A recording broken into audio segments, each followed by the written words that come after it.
Hello dear student, मैं परवेश कुमार सैनी एक बार फिर से आप सभी लोगों का एपीएस नर्सिंग एकेडमी के ऑनलाइन प्लेटफॉर्म पे हार्दिक स्वागत करता हूं। और आज फिर से एक साइकेट्री का इम्पोर्टेंट टॉपिक अपन डिस्कस करने वाले हैं, इम्पोर्टेंट यूनिट अपन डिस्कस करने वाले हैं। इस यूनिट के अंदर अपन पढ़ेंगे nursing management of patient with personality disorder and sexual and eating disorder. कि इस यूनिट के अंदर अपन डिस्कस करेंगे पर्सनैलिटी डिसऑर्डर के बारे में, सेक्सुअल और ईटिंग डिसऑर्डर के बारे में। तो आज की जो ये अपनी क्लास होगी उसमें जो अपन आज डिस्कस करेंगे वो डिस्कस करेंगे किसके बारे में, पर्सनालिटी डिसऑर्डर के बारे में। इससे पहले अभी तक जिन बच्चों ने चैनल को सब्सक्राइब नहीं किया है वो बच्चे एक बार चैनल को सब्सक्राइब करें, और वीडियो आपको कैसा लग रहा है इसके बारे में कमेंट करना न भूलें, और शेयर और सब्सक्राइब करना भी नहीं भूलें, जिससे कि ज्यादा से ज्यादा बच्चों तक कंटेंट पहुंच सके और ज्यादा से ज्यादा बच्चे इस कंटेंट का लाभ उठा सके। तो आप जितने भी बच्चे क्लास को वॉच कर रहे हैं पहले वो चैनल को लाइक करें, शेयर करें, सब्सक्राइब करें। एंड आज का जो अपना टॉपिक होगा वो होगा पर्सनालिटी डिसऑर्डर। और पर्सनालिटी डिसऑर्डर में सबसे पहले अपन पढ़ेंगे पर्सनालिटी डिसऑर्डर की डेफिनेशन। उससे पहले आपको पता होनी चाहिए पर्सनालिटी डिसऑर्डर से पहले आपको पर्सनालिटी की डेफिनेशन आई थिंक वो सब आप लोगों को पता होगी। शॉर्ट में पर्सनालिटी वह सारी एक्टिविटी, वह बिहेवियर जो आप प्रदर्शित करते हो वो क्या इंडिकेट करता है, वो इंडिकेट करता है आपकी पर्सनालिटी को। अब अपन डिस्कस करेंगे प्यारे बच्चों किसके बारे में, पर्सनालिटी डिसऑर्डर के बारे में। तो जो पर्सनालिटी डिसऑर्डर जो टर्म है वह क्या है, refers to enduring quality of an individual that are shown in way of having a variety of circumstance।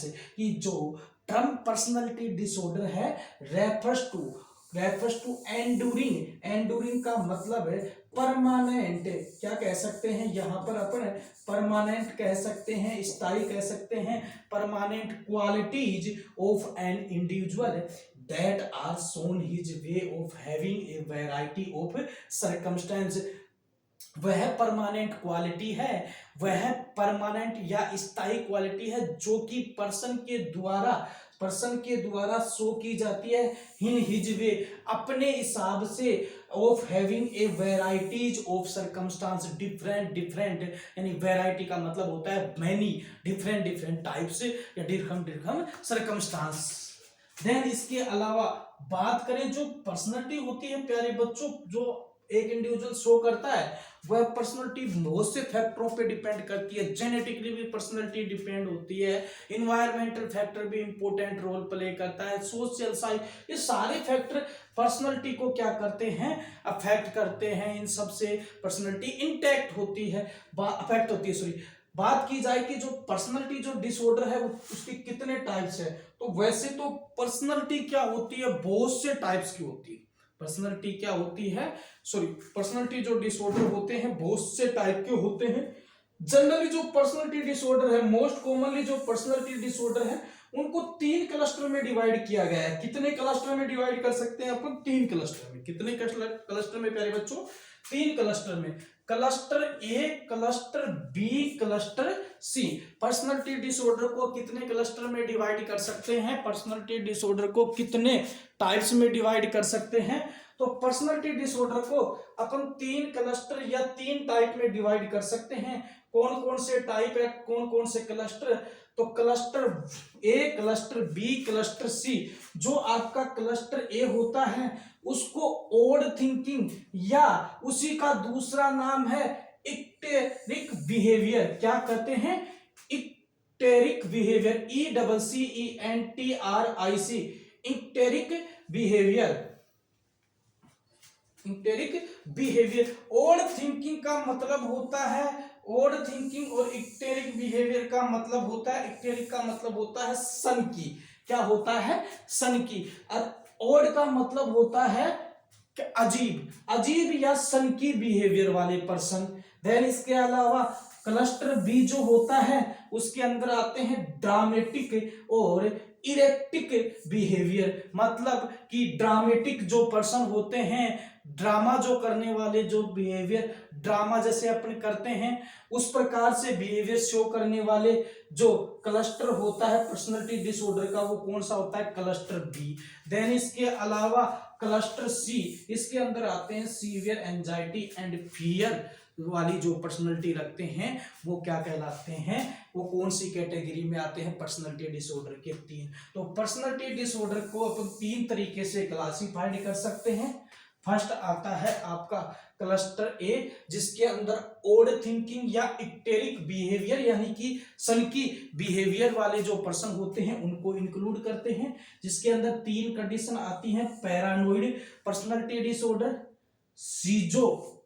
सीजोइड personality disorder और सीजोटाइपल पर्सनालिटी डिसऑर्डर। जो पर्सनालिटी डिसऑर्डर का फर्स्ट जो टाइप है, जिसके अंदर किसको इंक्लूड किया गया है प्यारे बच्चों, इसको अपन बोलते हैं क्लस्टर ए, ओड थिंकिंग या इक्टेरिक बिहेवियर पर्सनालिटी डिसऑर्डर, जिसके अंदर तीन टाइप के पर्सनालिटी डिसऑर्डर होते हैं, पैरानोइड, सेकंड जो होता है आप लोगों का सीजोइड पर्सनालिटी डिसऑर्डर, थर्ड जो होता है सीजोटाइपल पर्सनालिटी डिसऑर्डर। क्लस्टर बी जो होता है जिसके अंदर ड्रामेटिक बिहेवियर पर्सन शो करता है, इस प्रकार की पर्सनालिटी डिसऑर्डर वाले पेशेंट कैसा बिहेवियर शो करते हैं, ड्रामेटिक, जिसके अंदर आता है anti social personality disorder, border line personality disorder, histrionic personality disorder और थर्ड आता है आपका नार्सिस्टिक पर्सनालिटी डिसऑर्डर, जिसको NCSC पर्सनालिटी डिसऑर्डर भी बोलते हैं, इसको नासी पर्सनालिटी डिसऑर्डर के नाम से भी जाना जाता है। देन इसके अलावा क्लस्टर सी, जिसके अंदर जो पर्सनालिटी डिसऑर्डर वाले जो पेशेंट होते हैं वो कैसे होते हैं, सीवियर एंजाइटी और फियर प्रोड्यूसिंग पर्सनालिटी डिसऑर्डर वाले केसेस होते हैं। इनको तीन तरीके से क्लासिफाइड कर सकते हैं, avoidant personality disorder, dependent personality disorder, obsessive compulsive personality disorder. तो ये था आपका type of personality disorder. Personality disorder को तीन कैटेगरी में डिवाइड कर सकते हैं, क्लस्टर ए जिसको ओड या फिर क्या बोलते हैं इक्टेरिक बिहेवियर पर्सनालिटी डिसऑर्डर, जिसके अंदर तीन टाइप हैं, क्लस्टर बी जो कि ड्रामेटिक बिहेवियर शो करते हैं, इसके अंदर चार टाइप हैं, क्लस्टर सी इस प्रकार के पर्सनालिटी डिसऑर्डर वाले जो पर्सन होते हैं वो सीवियर एंजाइटी और फियर वाली जो कंडीशन होती है उस प्रकार का बिहेवियर शो करते हैं। इसके अंदर भी तीन टाइप होते हैं।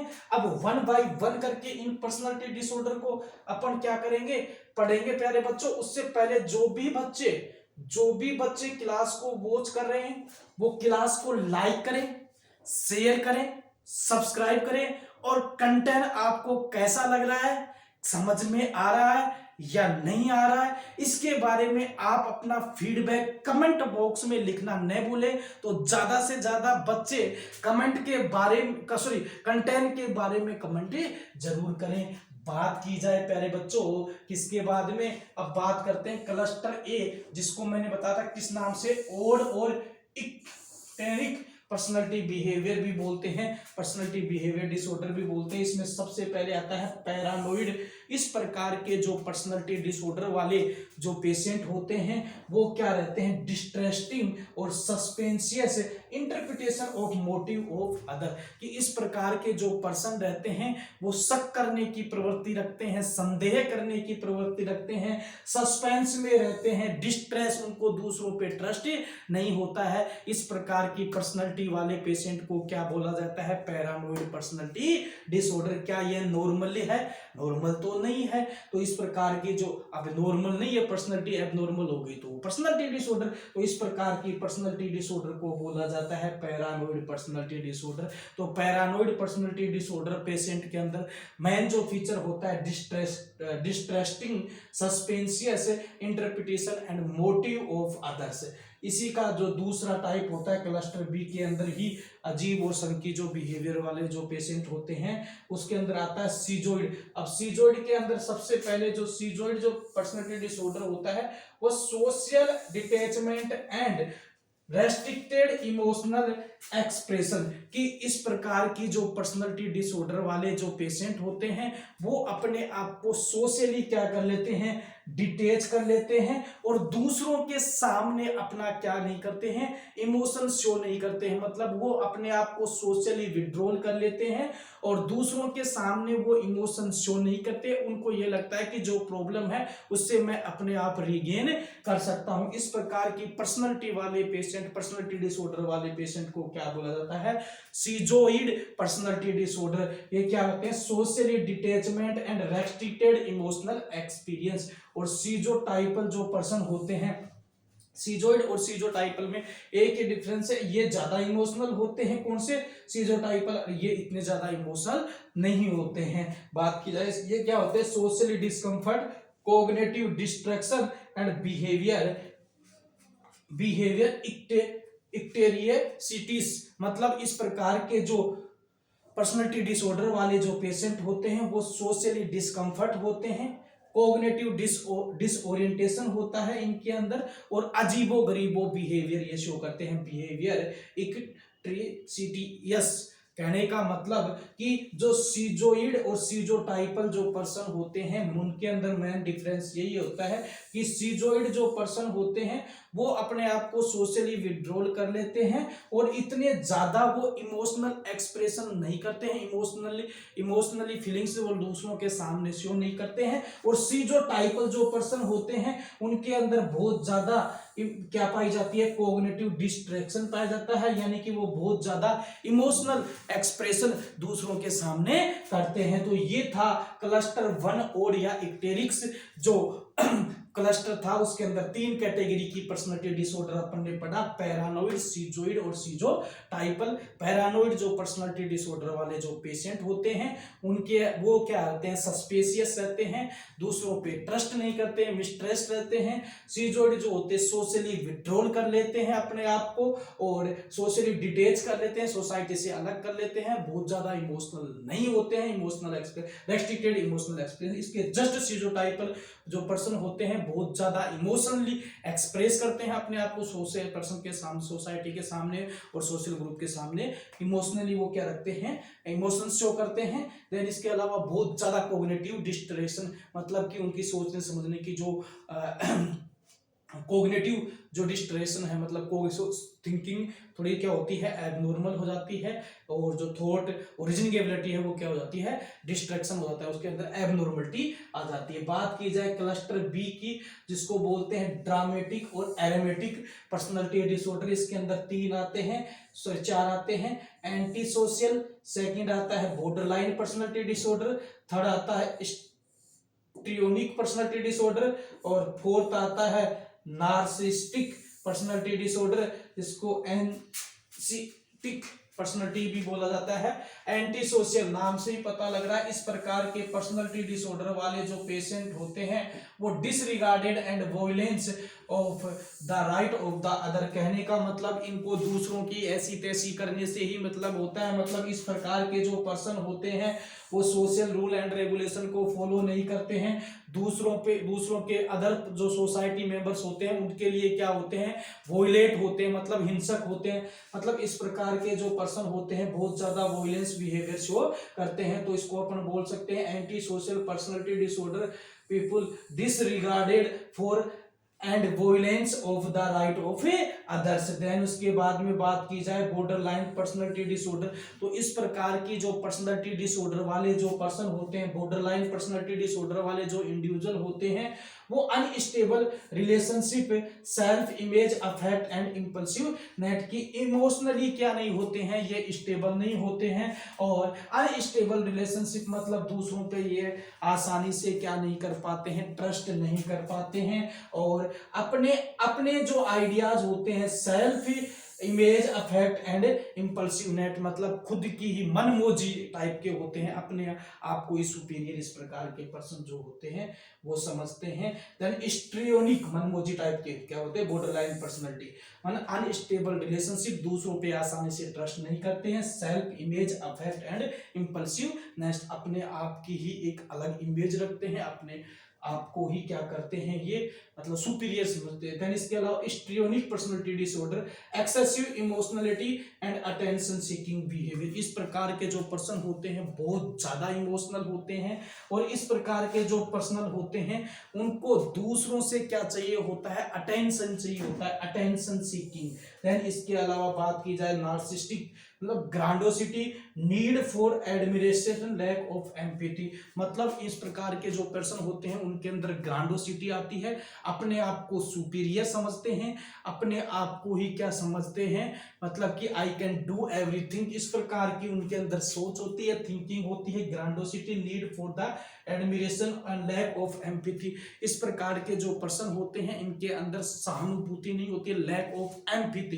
देन इसके अलावा बात की जाए क्लस्टर सी, इसके अंदर एनेक्सियस या फियरफुल जो सिचुएशंस होती है, इस प्रकार की सिचुएशन या बिहेवियर पर्सन शो करता है। इसके अंदर सबसे पहले आता है अवॉइडेंट पर्सनालिटी। इसके अंदर बात की जाए अवॉइडेंट पर्सनालिटी क्या होती है, तो socially inhibited, feelings of inadequacy, hyper sensitive to negative evaluation, कि कहने का मतलब इस प्रकार के जो पर्सन होते हैं वो सोशली इनिबिटेड, फीलिंग्स ऑफ इनएडिक्वेंसी मतलब कि सोशली क्या होते हैं कि वो किसी भी सोशल एक्टिविटी में पार्टिसिपेट करने से क्या रहते हैं, डरते हैं। सोशली वो लोगों के साथ इंटरेक्ट करने से डरते हैं, और hyper sensitivity to negative evaluation.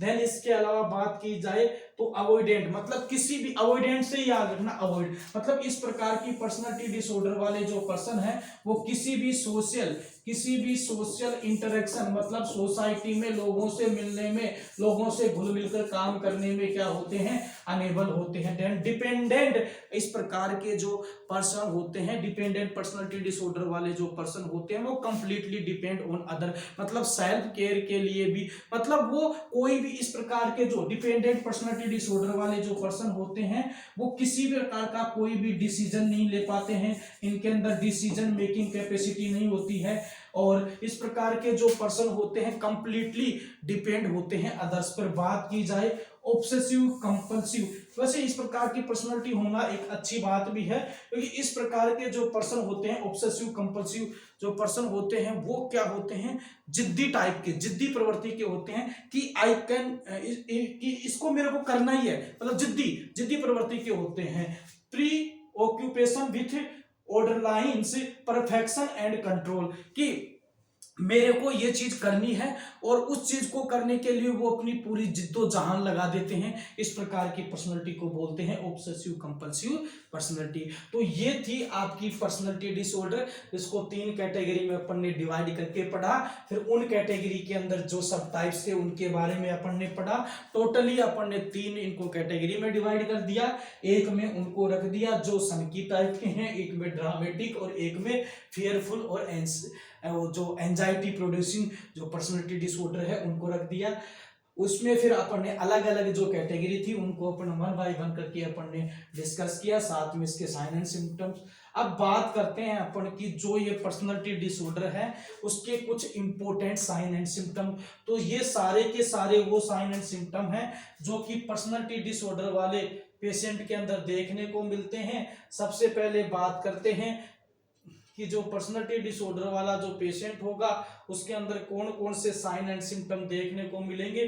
तो जो पर्सनालिटी डिसऑर्डर वाले पेशेंट होते हैं उनके अंदर फर्स्ट साइन की बात करें, डिफिकल्ट रिगार्डिंग इमोशंस, मतलब कि रेगुलेशन की जो इमोशनली अपने आप को रेगुलेट नहीं कर पाते हैं, प्रॉपर इमोशन पर्सन शो नहीं कर पाता है। देन इसके अलावा बात करें ट्रबल विथ बाउंड्रीज, मतलब पर्सनालिटी डिसऑर्डर वाले पर्सन्स क्या नहीं रह पाते हैं, रूल एंड रेगुलेशन को फॉलो नहीं कर पाते। अपन ने देखा होगा कि वॉयलेंट पर्सनालिटी डिसऑर्डर वाले पर्सन को तो सिर्फ दूसरों को नुकसान पहुंचाने से मतलब होता है। Low self awareness, personality disorder वालों के अंदर क्या होता है कि जो सेल्फ अवेयरनेस है वो नहीं होती है। देन इसके अलावा बात की जाए डिफिकल्टी विथ एम्पैथी, देन इसके अलावा बात करें पर्सनालिटी डिसऑर्डर के नेक्स्ट इंपॉर्टेंट साइन की, तो इश्यू विथ सेल्फ एस्टीम, मतलब पर्सनालिटी डिसऑर्डर वाला जो पर्सन होगा, पर्सनालिटी डिसऑर्डर वाला जो पर्सन होगा उसके अंदर क्या होगा प्यारे बच्चों, जो सेल्फ कॉन्फिडेंस है वो क्या होगा, डिक्रीज होगा। क्या होगा, इश्यू विथ डिक्रीज हो सकता है या ओवर कॉन्फिडेंट हो सकते हैं। देन इनके अलावा बात की जाए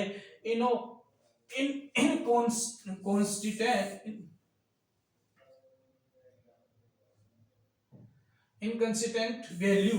देन इसके अलावा बात करें अपने नेक्स्ट की, तो आता है relationship problems, trouble clearance with stress, मतलब पर्सनालिटी डिसऑर्डर वाला जो पर्सन होगा वो स्ट्रेस को मैनेज नहीं कर पाएगा। देन इसके अलावा बात की जाए कि रिलेशनशिप, क्योंकि जो अजीबोगरीबो बिहेवियर शो करेंगे, स्ट्रेस में रहेंगे, सनकी रहेंगे, तो क्या उनका रिलेशनशिप बिल्डअप होगा, रिलेशनशिप स्ट्रॉन्ग होगा, नहीं होगा। तो रिलेशनशिप प्रॉब्लम की पर्सनालिटी डिसऑर्डर वाले जो पेशेंट होते हैं वो सोशलाइज नहीं रह पाते हैं, तो वो जो आईपीआर होता है सोशल मेंबर्स के साथ वो मेंटेन नहीं रख पाएंगे। देन इसके अलावा नेक्स्ट बात करते हैं कि अपन ने पढ़ लिया कि पर्सनालिटी डिसऑर्डर के बारे में, लेकिन अब बात करते हैं मैनेजमेंट। जनरली तो जो पर्सनालिटी जो डिसऑर्डर होता है उसको किसी प्रकार के कोई ट्रीटमेंट की आवश्यकता नहीं होती है, क्योंकि ये पर्सनालिटी जो होती है वो किसी एक पर्टिकुलर पर्सनालिटी डिसऑर्डर वो किसी एक पर्टिकुलर फैक्टर की वजह से नहीं होता है, किसी पर्टिकुलर रीजन की, वो उनका बिहेवियर ऐसा है, उनको नेचर ने बनाया ऐसा है। लेकिन ये पर्सनालिटी डिसऑर्डर अगर किसके साथ हो रहा है, साइकेट्रिक डिजीज के साथ हो रहा है, तो ये साइकेट्रिक डिजीज या किसी भी मेंटल डिजीज के साथ हो रहा है, तो उस कंडीशन में पर्सनालिटी डिसऑर्डर को मैनेज करना जरूरी है। तो उस कंडीशन में पर्सनालिटी डिसऑर्डर को मैनेज करने के लिए अपन देखो क्लियरली मेंशन क्या क्या देंगे।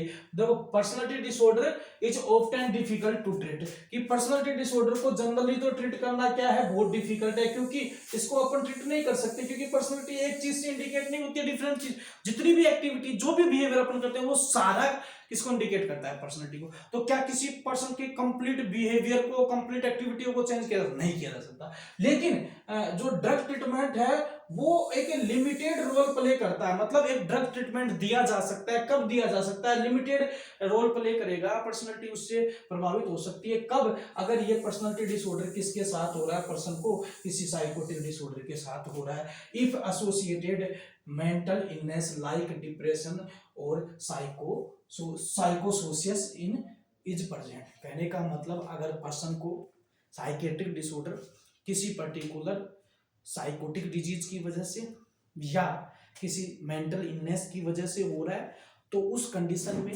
पर्सनालिटी डिसऑर्डर के अंदर जो दी जाने वाली जो ड्रग्स हैं उनसे अपने को थोड़ा बहुत इम्प्रूवमेंट, थोड़ा बहुत जो ड्रग्स हैं वो अपना रोल प्ले कर सकती हैं। अन्यथा पर्सनालिटी डिसऑर्डर एक ऐसी डिजीज है जिसको किसी भी ड्रग्स के द्वारा ठीक करना क्या है, पॉसिबल नहीं है, क्योंकि पर्सनालिटी डिसऑर्डर उस पर्सनालिटी जो डेवलप हुई है इंडिविजुअल के अंदर वो नेचुरली डेवलप हुआ है। तो इंडिविजुअल एंड ग्रुप साइकोथेरेपी, तो जो पर्सनालिटी को चेंज किया जा सकता है उसमें जो इंपॉर्टेंट रोल प्ले करने वाले ड्रग्स से तो ठीक नहीं, लेकिन जो साइकोथेरेपी है वो अपना एक इंपॉर्टेंट रोल प्ले करती हैं। अगर इंडिविजुअल और ग्रुप साइकोथेरेपी प्रोवाइड करवाई जाए, वो थेरेप्यूटिक इन्वायरमेंट पेशेंट को अवेलेबल करवाया जाए, बिहेवियर थेरेपी दी जाए, ये सारी की सारी क्या है, वह थेरेपी है जो कि पर्सन के बिहेवियर को क्या कर सकती हैं, मॉडिफाई कर सकती है। और अगर पर्सन का बिहेवियर मॉडिफाई हो गया, प्यारे बच्चों मॉडिफाई हो गया, तो आपको पता है कि पर्सनालिटी क्या होगी, पर्सन की अपने आप क्या हो जाएगी, मॉडिफाई हो जाएगी। क्या हो जाएगी, मॉडिफाई हो जाएगी। तो जनरली तो ड्रग्स से किसी प्रकार का कोई बहुत ज्यादा इंपैक्ट नहीं आएगा, लेकिन ड्रग्स एक इंपॉर्टेंट रोल प्ले करेंगी जब ये पर्सनालिटी डिसऑर्डर किसी ना किसी साइकोटिक डिजीज के साथ है, किसी ना किसी मेंटल डिजीज के साथ है, तो उस समय ड्रग्स दी जा सकती है, ड्रग्स अपना एक रोल प्ले कर सकती है। बट जो साइकोटिक जो साइकोथेरेपी है, क्या प्यारे बच्चों, साइकोथेरेपी से अपन क्या कर सकते हैं, साइकोथेरेपीज के द्वारा अपन क्या कर सकते हैं, पेशेंट के बिहेवियर को मॉडिफाई कर सकते हैं। साइकोथेरेपी में भी कौन सी, individual and group psychotherapy, therapeutic environment, behaviour psychotherapy, ये वो सारी थेरेपी हैं जो पर्सन के बिहेवियर को मॉडिफाई करेंगी, और पर्सन का बिहेवियर मॉडिफाई होने की वजह से पर्सन की पर्सनैलिटी ऑटोमेटिकली क्या हो जाएगी, modify.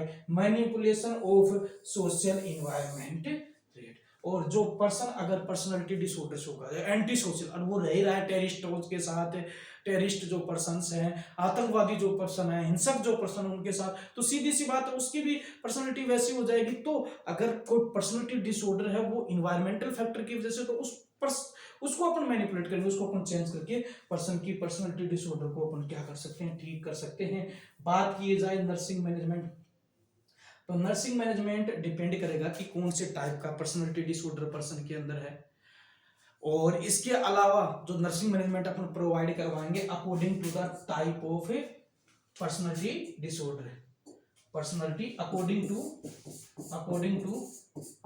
Types of personality disorder, personality according to type of personality disorder. हम नर्सिंग मैनेजमेंट में क्या है, नर्सिंग मैनेजमेंट में कोई विशेष नर्सिंग मैनेजमेंट नहीं, ये वही है कि पर्सनालिटी डिसऑर्डर पेशेंट के साथ अपने को क्या करना है, आईपीआर मेंटेन रखेंगे। अब आईपीआर मेंटेन रखेंगे तो क्या होगा, अगर आपका पेशेंट के बीच में आईपीआर बनेगा तो ट्रस्ट बनेगा, और अपन पेशेंट को क्या कर सकते हैं, बिहेवियर को मॉडिफाई कर